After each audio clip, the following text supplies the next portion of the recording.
Good morning and welcome to Good Day Weekend. It's Saturday, February 7th. I'm Michelle Ross in the Fox 5 newsroom. Thank you for joining us live on the Fox Local app. Fox 5 is on weather alert. A dangerous blast of Arctic air is moving into the tri-state area this weekend, bringing snow showers this morning, followed by the coldest temperatures of the season. We begin with a live look outside as wind chills plummet to 10 below and reach up to 50 miles per hour.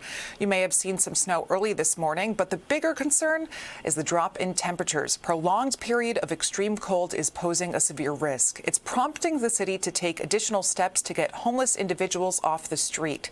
The mayor laying out the plan which includes adding hotel shelter rooms, expanding warming centers and vehicles, opening public schools to serve as warming sites, and offering warming facilities at CUNY and Northwell Health.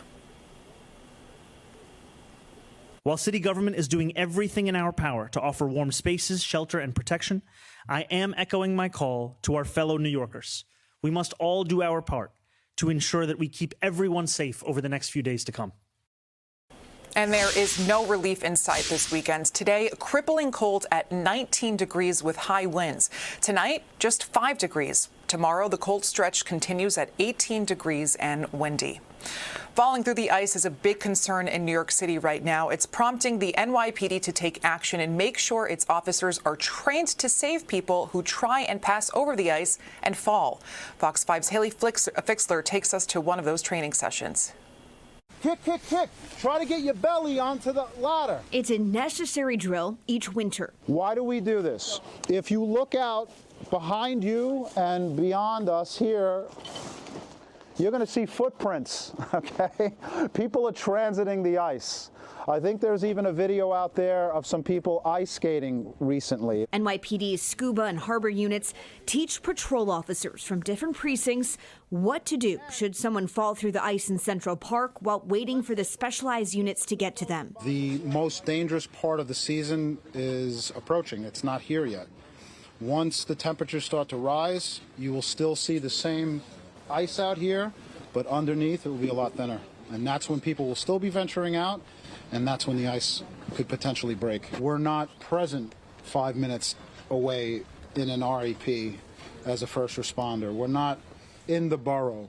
We're in centralized locations. We respond to everywhere in the city. Our quickest means to get to a scene is via helicopter. It's probably much slower than what a local first responder can get here. Detective Robert Rodriguez has done this for 20 years. His most memorable time, 16 years ago. I was part of Miracle on the Hudson. I was the diver that jumped from the helicopter and egressed inside of Flight 1549. Swam inside to look for victims. Rodriguez says while there are safety measures in place at the park, like these ice ladders stationed all around the perimeter of each body of water, people underestimate just how dangerous taking a chance to trek across the ice can be. In 5 to 10 minutes, you will be in a true medical emergency exposed to this water. In Central Park, Haley Fixler, Fox 5 News. And with the plunging temps expected this weekend, it's not just people who will be trying to stay warm. Fox 5's Jennifer Williams shows us how a cat rescue group right here in the city is taking steps to make sure our feline friends don't freeze. Sub-zero wind chills are expected to make for a dangerously cold weekend in the NYC area. And while it's easy for us to monitor the forecast, that's not the case for our four-legged friends. Overall, New York City is having a cat crisis, and when you add in this horrible weather, it just makes it 3 times worse. Puppy Kitty NYC currently houses roughly 100 kitties and 400 total in foster homes. But it's very difficult for the felines that have to fend for themselves. It's extremely difficult for them to find warmth, food, like all the wet food freezes, the water freezes. And, they really can't go out without food and water. And, these vulnerable animals, sick, young, kittens, the weather is much, much harder on them. There are a few small things you can do that can make a huge difference in terms of life or death for cats living on the street. You can get in touch with your local organization. We're based out of Middle Village, Queens, but we try to, help as far as we can. Or just leave out food and water. Sometimes just water with a little hand warmer underneath it will last a few hours. So that's like a cat-shaped hole.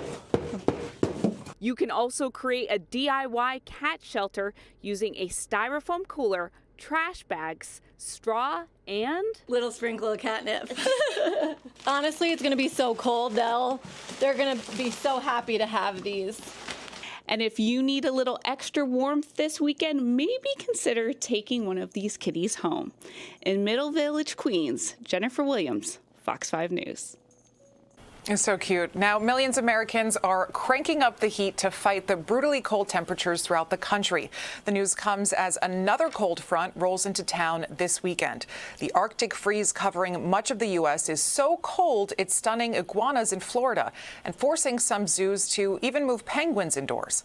Now, there's a new worry whether the nation's already stressed electric grid can keep up pace with Americans cranking up the heat. You must design it for peak demand. As we sit here today, there's hundreds of gigawatts of excess generating capacity. We're not stressing the electricity grid right now. Certainly in the western United States, we're not stressing it at all. So when I hear politicians say, we just need more electrons on the grid, no, we don't.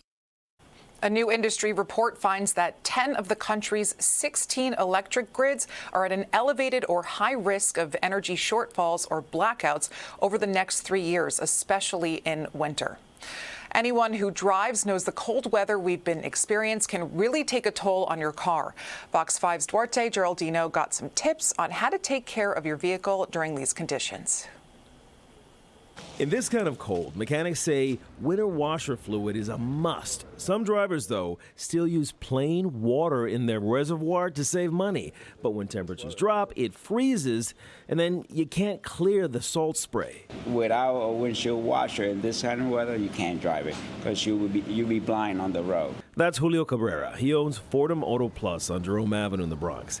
He says the toughest problems are the ones drivers don't notice right away, especially when snow sits for days and then refreezes. My car has been parked. Thankfully, alternate side of the street parking has been suspended till Sunday. I just shoveled my car out yesterday, and the car won't be moved until I go to church on Sunday. But Cabrera says when a car sits, snow and slush can pack into places you don't see, including inside the wheels. Then you pull out, and the car starts shaking. The car sits there in the snow, and then you shovel your car out, and you start driving. You don't realize that there's snow stuck inside the wheel, and it creates an imbalance.